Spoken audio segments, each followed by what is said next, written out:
ada yang tahu yang namanya bilangan berpangkat?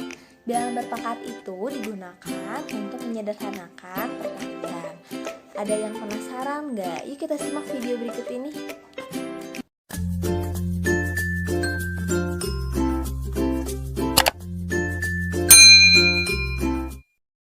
Hai anak-anak, nah tadi Bu Egi sempat singgung ya tentang bilangan berpangkat. Bilangan berpangkat itu apa sih? Bilangan untuk menyederhanakan perkalian. Kita bisa lihat contohnya ya. 2 pangkat 3 sama dengan 2 kali 2 kali 2. Nah, 2-nya itu ada 3 kali. Begitu juga kita bisa simpulin dari semuanya, dari angka tersebut, kalau A pangkat N berarti A kali sejumlah N. Kita bisa simpulin itu. Kita lanjutin ya ke sifat berikutnya. Nah, sifat yang pertama yang perlu kalian ingat adalah jika A pangkat N dikali A pangkat M itu hasilnya A pangkat N ditambah M. Nah, gimana sih caranya? Yuk kita lihat contohnya. Contohnya, jika 2 pangkat 2 dikalikan 2 pangkat 1 itu sama dengan 2 pangkat 2 ditambah 1. Kita uraikan ke bawah ya. 2 pangkat 2 hasilnya 4. 2 pangkat 1 hasilnya 2. Kita kaliin 4 kali 2 hasilnya 8. Nah, kita lihat sebelah kanan. 2 pangkat 3 ya. 2 tambah 1 sama dengan 3. 2 pangkat 3 hasilnya 8. Jadi ruas kiri dan ruas kanan hasilnya sama, 8.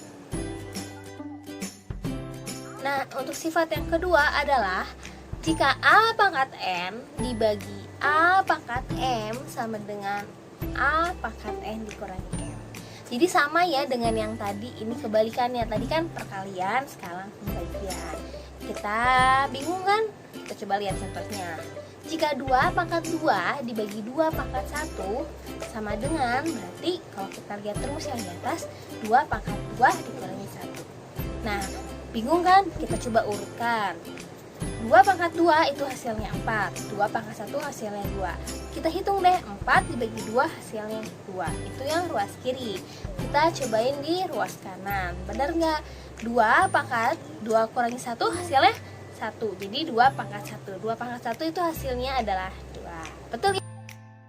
Nah, sifat yang ketiga adalah jika A pangkat min N hasilnya sama dengan 1 per A pangkat N. Nah, contohnya kayak 2 pangkat min 2 itu hasilnya sama dengan 1 per 2 pangkat 2. Nah, untuk 2 pangkat min 2 kalian bisa cek di kalkulator.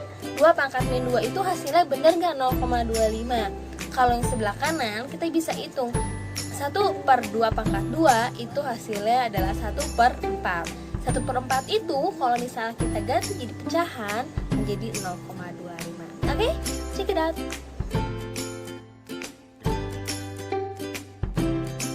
Sifat yang keempat adalah jika A pangkat M, kita pangkatin lagi nih sama M.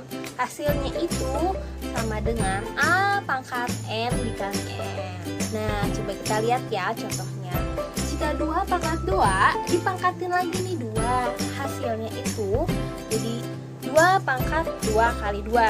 Nah, karena kita bingung nih hasilnya gimana, coba kita uraikan ke bawah.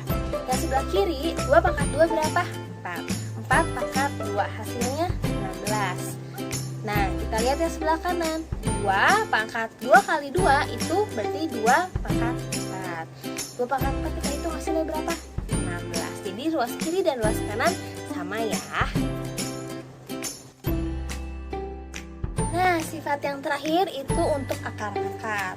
Nah, kita bisa tahu ya kalau A pangkat N itu hasilnya B. Berarti kalau misalnya kita balik akar pangkat N dari B itu pasti hasilnya A.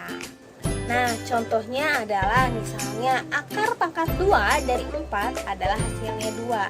Itu sama aja, artinya dari 2 pangkat 2 itu hasilnya 4. Gimana sih Bu kalau akar pangkat 3? Sama itu juga, akar pangkat 3 dari 8 itu hasilnya 2. Atau kita bisa hitung 2 pangkat 3 itu hasilnya 8. Nah, anak-anak, untuk akar pangkat ini ada syarat khusus. Apa Apa itu syarat khususnya? Jika B itu bilangan positif atau 0. Lah, kalau bilangan negatif gimana? Tidak bisa. Nah, jadi udah tahu kan apa itu bilangan berpangkat? Nah, setelah ini anak-anak boleh cobain latihan soalnya. Oke, selamat bersiang. Semangat!